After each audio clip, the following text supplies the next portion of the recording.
from the beyond and haunting interviews with your cringe-worthy host, Woody G. Watts.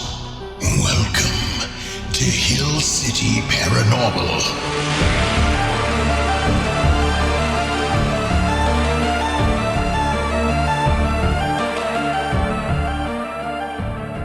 This is Woody Watts with Hill City Paranormal, and I have a loyal listener with me today.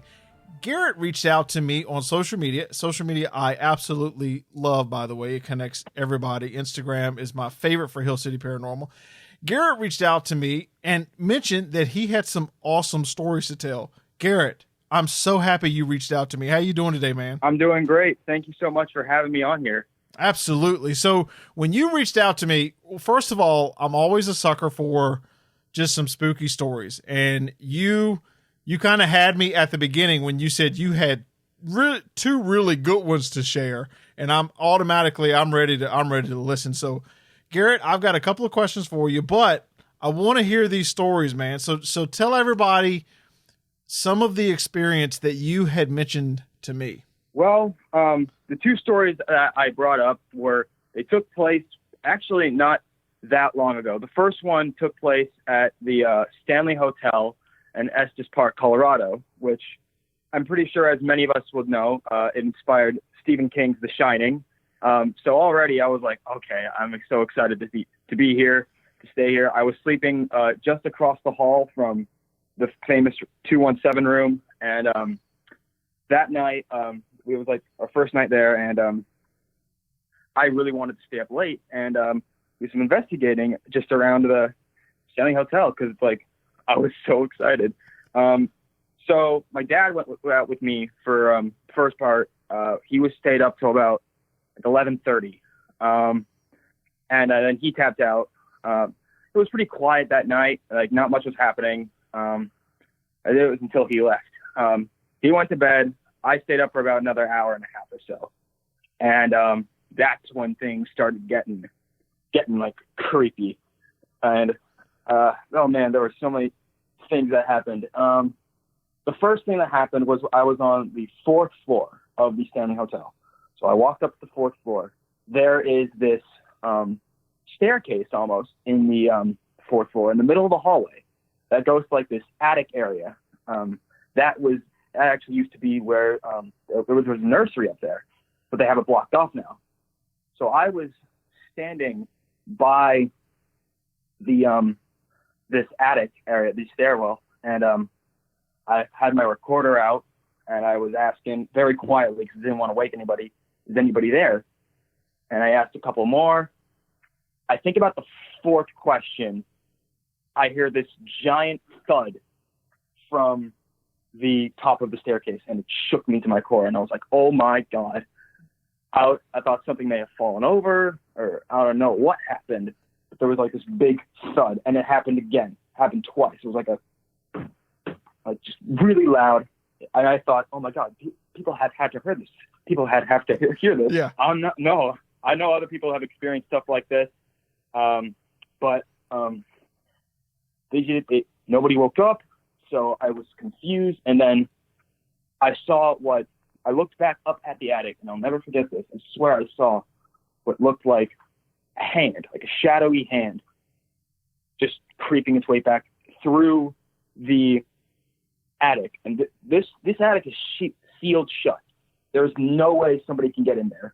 I swear that's what I saw. And I was terrified. I also had that moment like, holy crap. I saw what I wanted to see. Like that moment of like, yeah, and that's not all that happened that night. What else happened that night?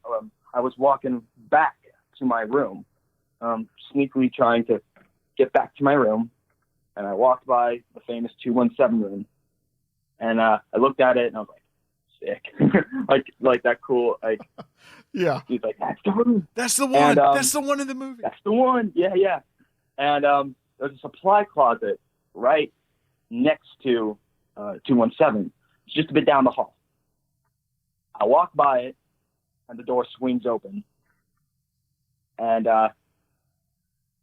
that's what got me. That sent me like running back to my room. And, you know, I didn't wake my parents. I just got in bed. And then I woke up the next morning. My parents were like, "How was your investigation?" I'm like, "That was like the greatest night of my life." It was the best investigation ever. I was so amazing. It was the best thing. It was the best investigation I had. So, all right. So Yeah. tell me about the trip itself too. So both of these things happened the same night. Okay. Now, what brought you here? Was it to do just an investigation? Were you all in town? Like what like drew you to this? Well, obviously because, you know, The Shining, but like, were you there specifically for that, or were y'all like on vacation or what? We were actually all on vacation. I am the paranormal buff of my family. And I they don't mind, but most of the time I like to drag them into these things. My mom, bless her heart, amazing. She surprised, we booked a vacation to Estes Park, in 2018 in Colorado. And bless her heart, she surprised me by saying, "Hey, we booked a night at the Stanley Hotel." Oh, that is the best mom. Way to go, Mom. She's an amazing mom, yeah. And my dad told me like we were staying and like all about that stuff.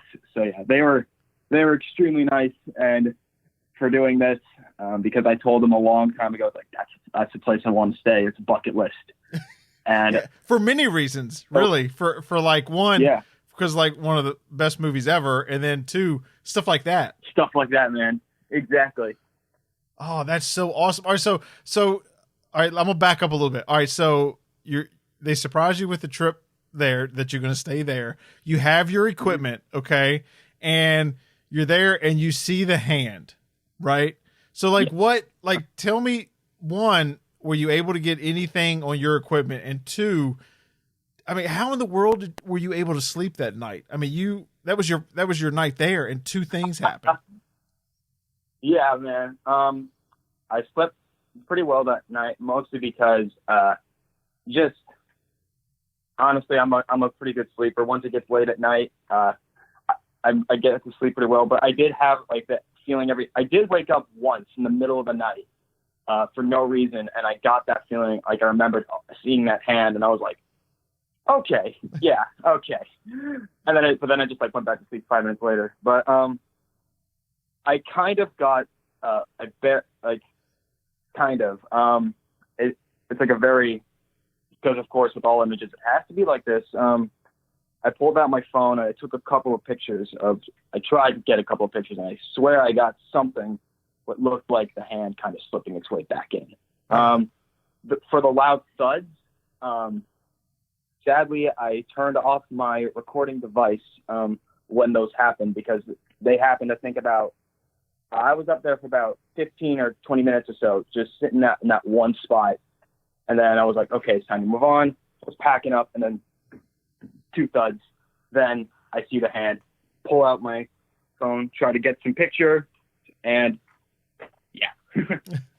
It's, people, that is one thing that in every comment section that you see, oh, it's blurry pictures, nobody has evidence. Well, until you're in that situation, because these things they never happen on your schedule. So you can be sitting there with the camera, and it's like, it's not going to happen right when your hand's on the button. It's going to happen like when you're packing up, or, the equipment is not exactly right, or your phone's about to die. That it's happened to me several times. That's just the way it is, right? Yeah. That just happens. Now, tell me, all right, so when you first got there with your family, what vibe or what feeling did you have? Did you instantly have a feeling that you were going to, potentially see something? Or what was what was the vibe when you walked into the hotel? Well, I think one of the stigmas that revolves around paranormal and like haunted places like this is that the spirits that are there, or the things that happen because they're evil or they're restless spirits. That's really not the case at all. Some of the times they just happen to be there. And I did get a bit of a vibe, like I was going to see something, but I didn't get like a vibe that something was going to happen to me. Like I was going to get hurt or something was going to attack me. I got a vibe like, okay, there are things here. I'm probably going to see one of them tonight, but I know I'm probably not going to get hurt or anything. Oh, so, okay, you didn't have like a necessarily a negative feeling. Like you knew, like, yeah, this place has an energy about it that you can feel, but it wasn't necessarily I'd better lock the door and stay in my room energy. No, I didn't get that at all. I did get like a really cool kind of feeling, like that first shot of The Shining when they walk up and they see the Overlook Hotel. Yeah, that's kind of like what I was feeling. That's such an awesome gift from you. All right, so again, like, after you left the hotel, what was your parents' thoughts for one? Like, I mean, they were not, obviously they were nice enough to book the trip there, but then like what did they think about your findings or what happened to you? Well, actually, my dad was with me for about half of that, but he wasn't there for the banging of the doors. But they seem to believe me, and they still seem to stand by what I said. They haven't been my mom is a bit more skeptical, I like to say, but she doesn't like automatically shoot down like what I say, and when I explained it to her, she seems pretty like, okay. My dad was up with me for a bit of it, and he kind of was agreeing with me as well, because before all of that happened to me, we were on a ghost tour. We did a paranormal walk of the hotel, and the tour guide there got us to do some things that I think convinced them that there was something there. The one was, this is a classic move I've seen people do. You just get two pencils, put the erasers together, you ask a question, and you're not supposed to move the pencils. Supposedly, whatever's there is going to move the form. And I did not move a muscle, and I felt something pushing those pencils together. My mom felt it. I got her to do this with me. And they just, something pushed against them, and as a sign like, hey, there's something there. So we had some encounters before like the big stuff happened that kind of maybe convinced them, okay, yeah, something was there. Yeah, kind of planted the seed that it was going to be a fun night. Yeah, for sure. All right, so now this wasn't the only story that you mentioned to me. Now I'm going to tell you something on this other one. This is not the first time that the Queen Mary has come up in this podcast. So when you sent me that, I'm like, man, this place is like, this is a hot spot. Tell me about your experience on the Queen Mary. Well, before I talk about the experience, I just need to say the Queen Mary, my uncle works there, so I have been there many, many times, and I have to say, out of all the paranormal places I've been, the Queen Mary, hands down, is the scariest place I've ever been.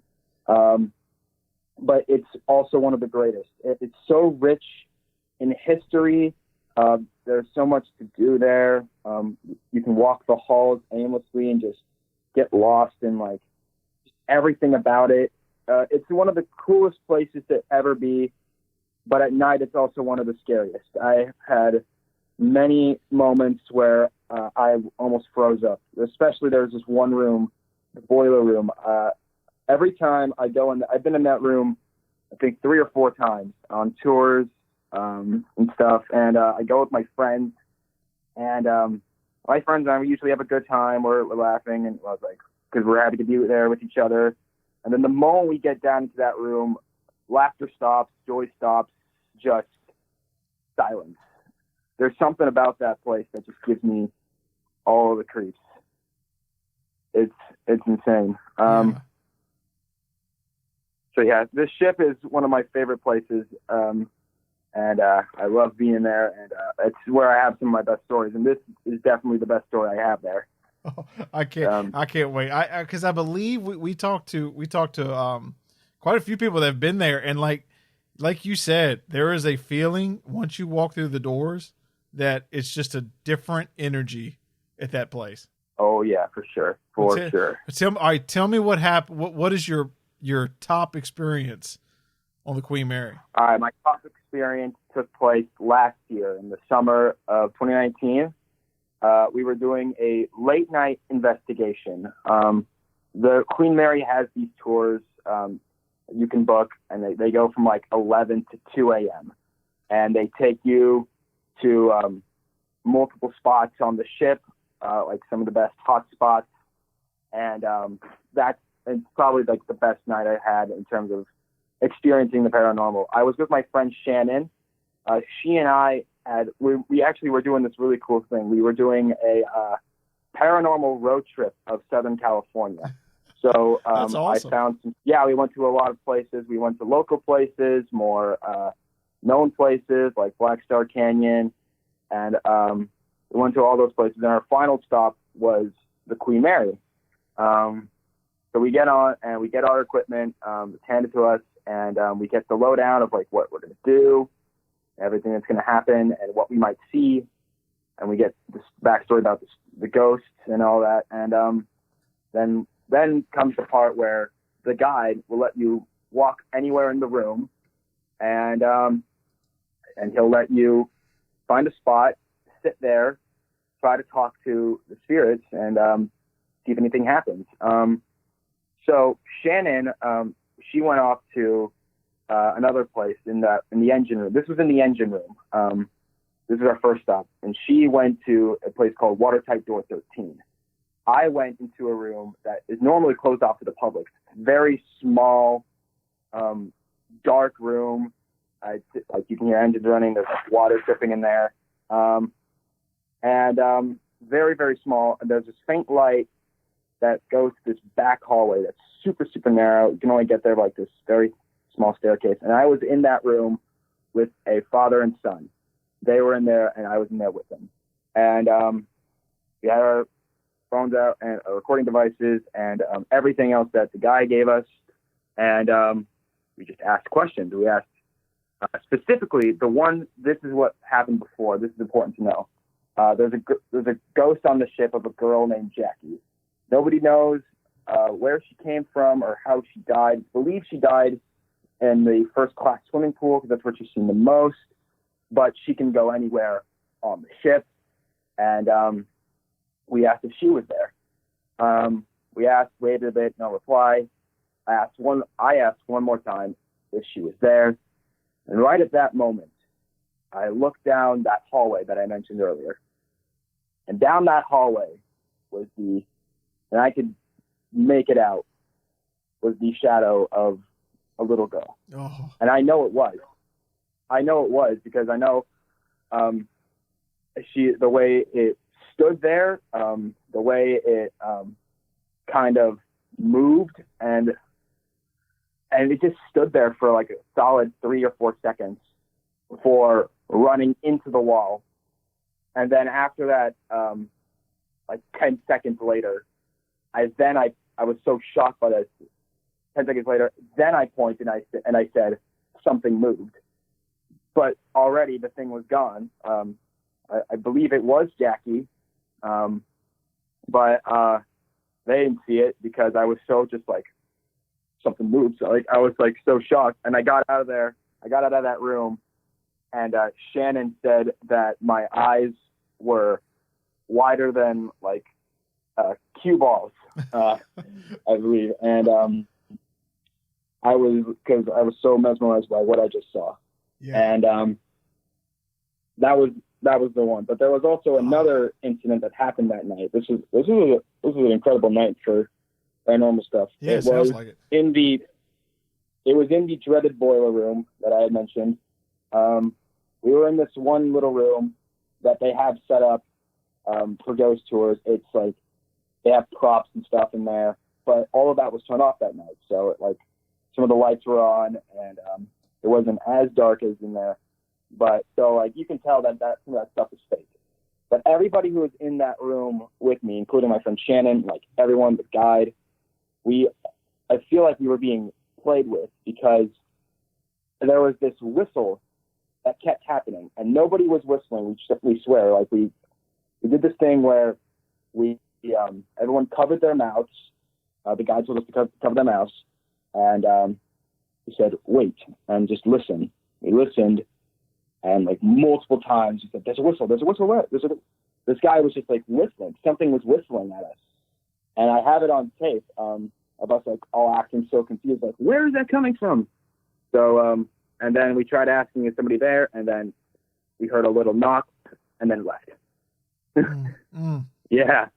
That is awesome. So tell me a little bit about your paranormal history, I guess. So, I mean, you have some amazing stories already, for one. I think the fact that y'all did a road trip is just a fantastic idea. And I think I'm going to try to convince my wife to do that with me.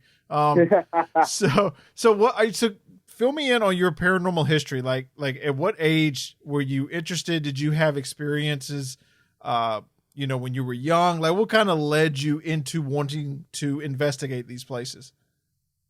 Well, for one, as of now, I'm 17, and I've been investigating the paranormal since I was like 10, or maybe even a bit younger. I remember I first got into paranormal when I was reading a book called like 100 Scariest Things on Earth. Like, it had stuff about like monsters or like actual animals that have killed people. But the part that got me the most was the haunted house section.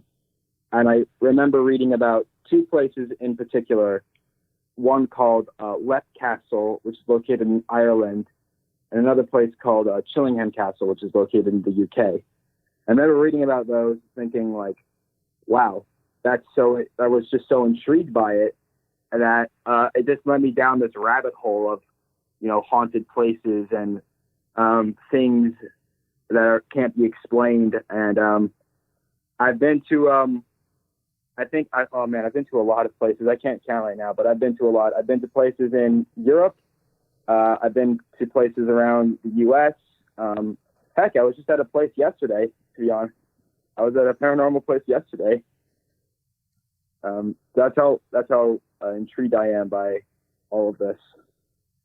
Man, you've already, so you're 17 and you have a long list of investigations already. That is amazing, man. I'm so excited to hear that you found this interest and then you're just going at it. Yeah, it's really, I know it sounds weird for me to say this, but it really is fun. It's so cool to read about just the history about all of these places and just kind of get a glimpse into that past. And it's a lot of fun. Also, I love bringing my friends and family along with it, because then they get to kind of experience that with me. I always make sure that I have somebody with me when I'm doing this, because if something does happen, then I want to make sure that, they've seen this. That's a great idea. That is a good point, because you don't want to be the one at the party telling everybody the wild story. Nobody believes you. You need to have that wingman beside you to kind of help you out, right? Yep. So tell me, are there places that are on your bucket list? I know you've checked off a couple already in your journey, but what are some other places that you want to investigate? Well, like I said, it all started with me reading about this place called Leap Castle, and I still have yet to go there, but that is my bucket list, a haunted place to visit. Because that place, I've heard, like with all the other places I've been, Queen Mary, this place called the Sedlec Ossuary, which is basically like this church made of bones. All of these places, the spirits there, they don't have like a vibe that they're going to hurt you or something like that. Like the stigma, like I said. Yeah. But I've heard stories from Leap Castle that chill me. People have said that they've had stuff happen to them there that is unlike anything else. Like, people have had hair ripped out. They've had scratch marks as they've left. They've seen things like a shape-shifting ghost, monk with no face, all of these things, and they say that something was evil about them. That's why I want to go there, because I want to see if it's true. Like, I want to see if like all of this crazy stuff that I heard about this place is true. Yeah, you want to actually experience it. Now, I know what is the name of this place again? It's called Leap Castle, Leap. So Leap Castle, and it's in Ireland. Okay. All right. So when you go on these investigations, what is the equipment that you take? Like, what are your must-haves? Well, obviously, I bring this a little recording device. It's actually, most of the time, it's used to hear bat echolocations. But if you're quiet enough, if you get into a quiet room, sometimes you can hear things coming through it, like static or maybe even what sounds like a whisper. I'll occasionally get one of those when I'm on the Queen Mary. Another thing I always bring is my phone to take pictures and also to like just document stuff. Sometimes I'll take notes on my phone. The other thing I bring is my notebook. This is like nerd 101 here. I bring this notebook because I like to document my findings, and I like to say, hey, this happened here, and I can also check off where I've been.